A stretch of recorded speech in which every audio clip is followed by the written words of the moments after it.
c'est de soit de stabiliser la progression exponentielle de tout grand gibier en Europe depuis maintenant une trentaine d'années, c'est un phénomène connu, mais c'est au moins de prélever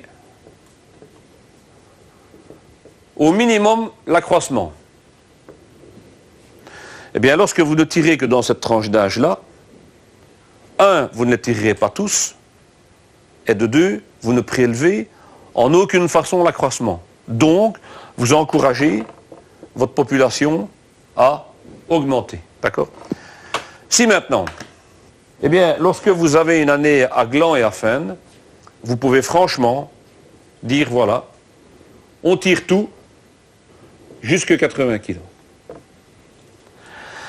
Et si maintenant, vous êtes dans une année pauvre, ben vous pouvez très bien redescendre la barre, ici je parle en poids plein, hein, vous pouvez très bien redescendre la barre à 60 kg. Et les stades intermédiaires, c'est quoi? C'est en fonction de quelle bonne année ou mauvaise année vous vous trouvez. Aujourd'hui, moi, la consigne de tir, pour moi, ce que je retiens, qui fonctionne, c'est un poids avec lequel on fait ça. Et ça c'est gérer le sanglier. On dit souvent qu'on reconnaît un bon ouvrier à ses outils, et je pense qu'on pourrait avoir la même réflexion pour les chasseurs. Je pense que le choix de l'équipement, c'est quelque chose de très important, et on constate que malheureusement, beaucoup de chasseurs ne règlent pas eux-mêmes leur arme, alors que sur le fond, c'est quelque chose qui se fait très simplement et qui est accessible à tous. Alors, je suis Ludovic Colmé, armurier de métier, diplômé de l'école de Ferlard en Autriche.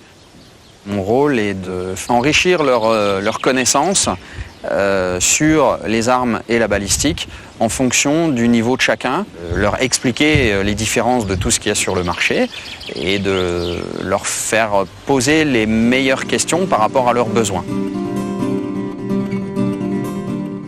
Alors, je pense que pour un calibre donné, il est plus judicieux de consacrer du temps et de l'expérience et des tests pour choisir une bonne ogive que de choisir son calibre.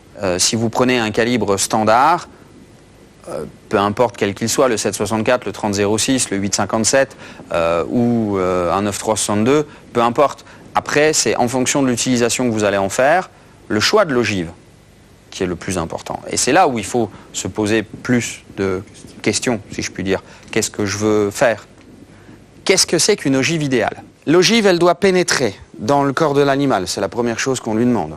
Une fois qu'elle est rentrée, qu'est-ce que je voudrais qu'elle fasse, mon ogive idéale? Eh bien, je voudrais qu'elle expanse au maximum, qu'elle ouvre, qu'elle double, qu'elle triple son diamètre.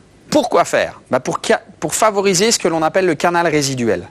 Le canal résiduel, c'est en fait la trajectoire que va faire l'ogive dans le corps de l'animal, donc son passage, et tout ce qui est sur son passage va être détruit. Il y a des lésions. C'est ce que l'on appelle le canal résiduel. À la sortie, elle doit permettre de retrouver des indices. C'est-à-dire que, implicitement, il faut qu'elle sorte. Et idéalement, on voudrait qu'elle ait perdu le moins de masse possible. Et une fois qu'elle est sortie et qu'elle a fait tout ça, idéalement, on aimerait bien qu'elle tombe par terre. Parce qu'après, on est peinard. Il ne peut plus rien se passer. Mais je réponds déjà à toutes vos questions. Cette ogive n'existe pas.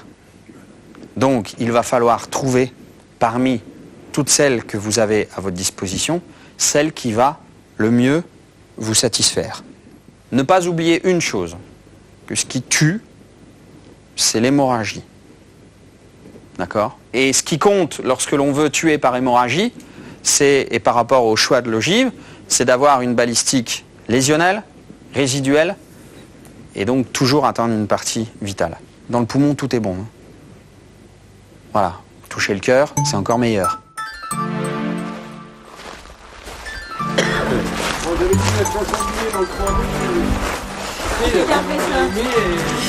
Donc faites cool, hein. Je me mets debout, voilà, le bâton droit si possible, on peut régler la hauteur et légèrement en avant, voilà, comme ça. Donc je gonfle les poumons et je dégonfle un quart à peu près. Et je bloque. Et là j'ai 4-5 secondes pour tirer proprement. Pour presser la queue de détente, il ne faut pas faire ça. Parce que là, vous voyez, le canon, il bouge. Donc si le canon bouge, le point d'impact va se déplacer.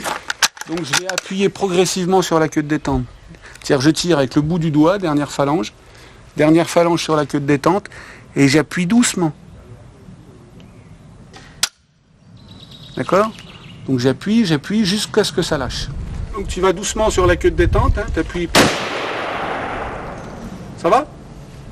C'était ta première fois? Ouais. Ah, c'est bon, hein?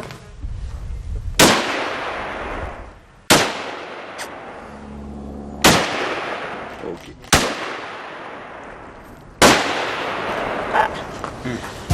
16 balles, 2 sangliers et 4 recherches.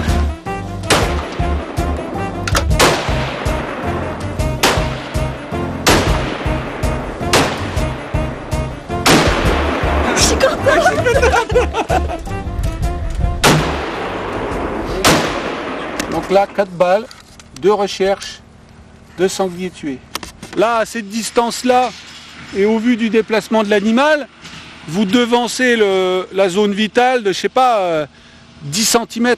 Donc l'idée, c'est de se mettre 10 devant et de bien lâcher sa balle dans le mouvement. Voilà. Là, c'est bon, c'est bas. Trop devant, mâchoire.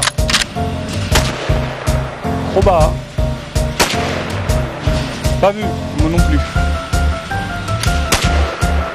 Elle t'a fait quelque chose, ma poutre? Dans le blanc. Mâchoire. Impeccable. Parfait. Dans le blanc. Et lui, il fait mal. 3 morts, une recherche. Direct 10, ça c'est sûr, et j'en ai pas tiré. Quel est le mode de chasse que je vais pratiquer avec une lunette? Donc, si vous ne faites que de la battue, qu'est-ce qu'il faut privilégier? Il faut privilégier le plus grand champ et un faible grossissement. Mon groupement de points d'impact est là. C'est simple, je suis bête et discipliné. Je vais à gauche et je descends. Rien ne vaut de vraiment faire une correction fine à 100 mètres. C'est-à-dire qu'on dégrossit à 50, ou alors on dit c'est une arme de battue et on se met mouche à 50, pas de problème. Mais si on veut faire un réglage à 100 mètres plus 4, comme ce que je vais faire sur celle-là, je vais d'abord dégrossir à 50 et ensuite je vais me caler à 100 mètres plus 4. À 100 mètres, je vérifie 2 choses. Est-ce que je suis toujours dans la même latéralité? Oui. Et je regarde combien effectivement il faut que je monte pour être réellement à 100 mètres plus 4. C'est bon?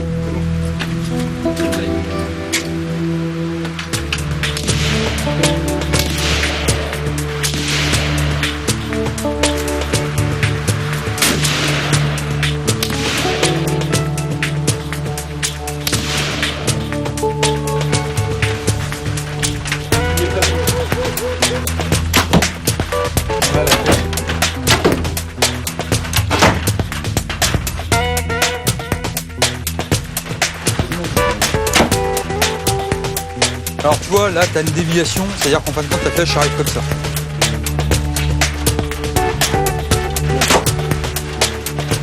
On enseigne aussi la pratique de l'arc. Chasser les grands animaux à l'approche avec un arc nécessite beaucoup de savoir-faire, à la fois sur le plan du tir, mais avant cela sur le plan de l'approche, parce que ça n'est pas du tout facile. En fin de compte, ta flèche, elle part comme ça. Ce que j'ai découvert avec la chasse à l'arc, c'est ça, c'est réapprendre les choses. C'est une chasse de détails. Voilà, c'est ça. C'est chaque petit détail va faire qu'à un moment donné, on va réussir ou pas. C'est vraiment tout un travail à faire sur la technique de chasse, sur le matériel, les vêtements, les habits. Et c'est ce qui rend ce mode de chasse passionnant finalement.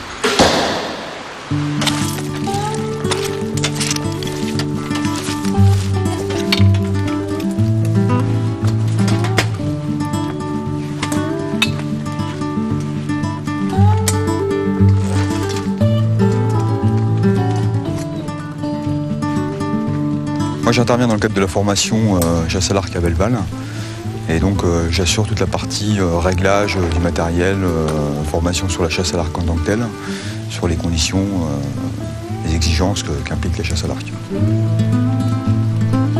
À chaque fois que j'ai un peu de temps de libre, j'essaye de me retrouver avec un arc dans les mains, que ce soit à l'entraînement ou à la chasse. Le fait de partir à la chasse avec un matériel bien réglé, d'être performant à l'entraînement, ça permet de partir avec une grande confiance à la chasse. Et là, il n'y a pas de doute, lorsque la fenêtre d'arc s'ouvre, que toutes les conditions sont faites pour faire un tir propre, dans ce cas-là, vous ne serez pas animé par le doute et votre flèche partira au bon endroit. Et puis bien sûr, par l'entraînement, connaître sa distance d'efficacité et pas tirer au-delà de sa distance d'efficacité. Donc respect pour le gibier, ça c'est important.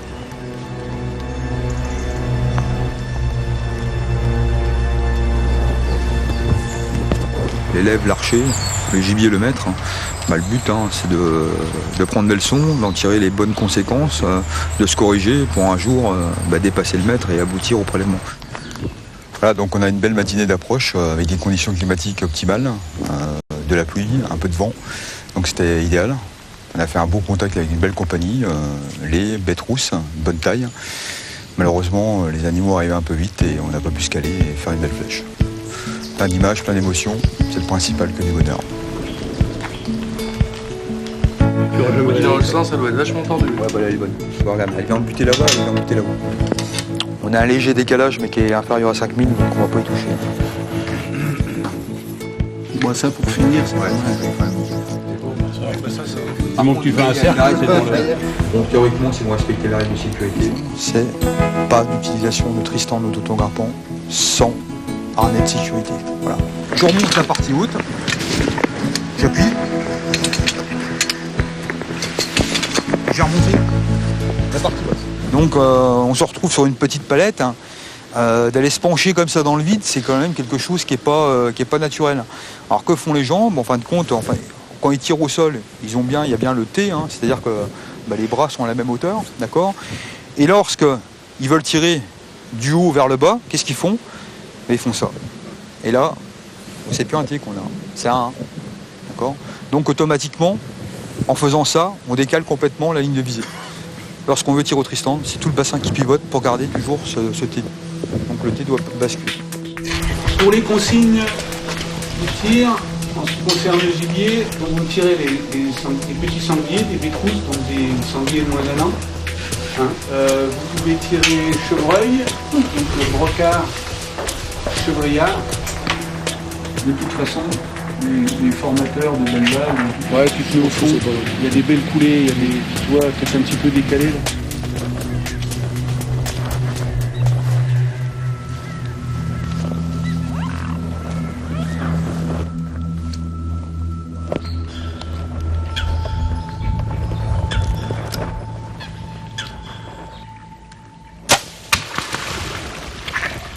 Juste en dessous. La flèche arrive juste en dessous.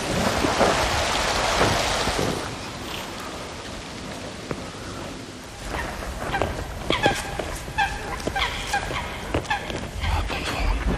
On a le vent qui vient de là.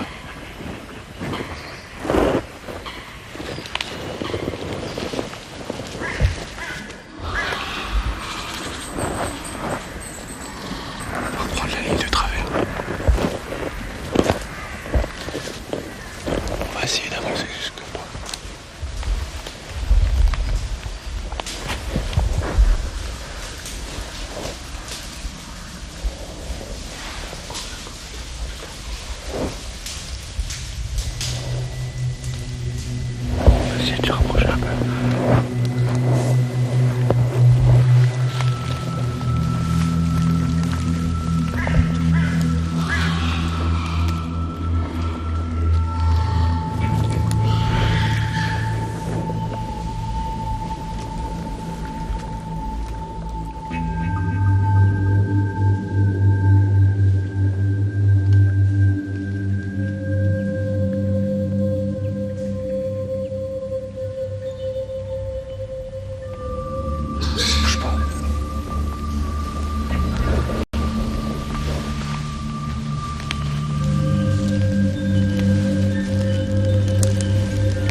L'occasion de tir à 30 mètres, beaucoup trop loin. On a laissé tomber. Ça servait à rien de pêcher à cette distance-là. Ça n'a pas abouti, mais c'est pas grave. C'était une belle approche. C'était bien, c'était sympathique.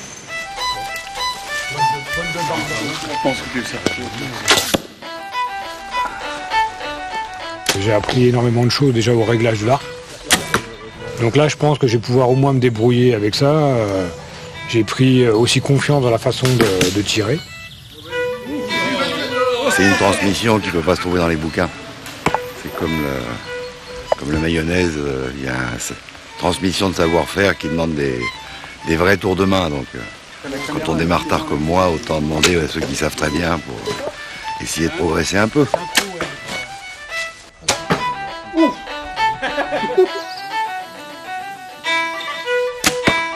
Ah, ça c'est beau, ça. D'année en année, on apprend de plus en plus. Bah, moi, ça fait mon 5e stage. D'année en année, on améliore. Donc, je reprends pour les prochaines. Il y a encore des nouvelles choses à apprendre et je vais les apprendre. Ici, c'est pour un chasseur, c'est être comme un gamin la veille de Noël dans le magasin de jouets, quoi. Des animaux superbes, cadre superbe, le calme. Ouais, j'ai pris mon pied en tant qu'observateur de la nature, ça c'est clair.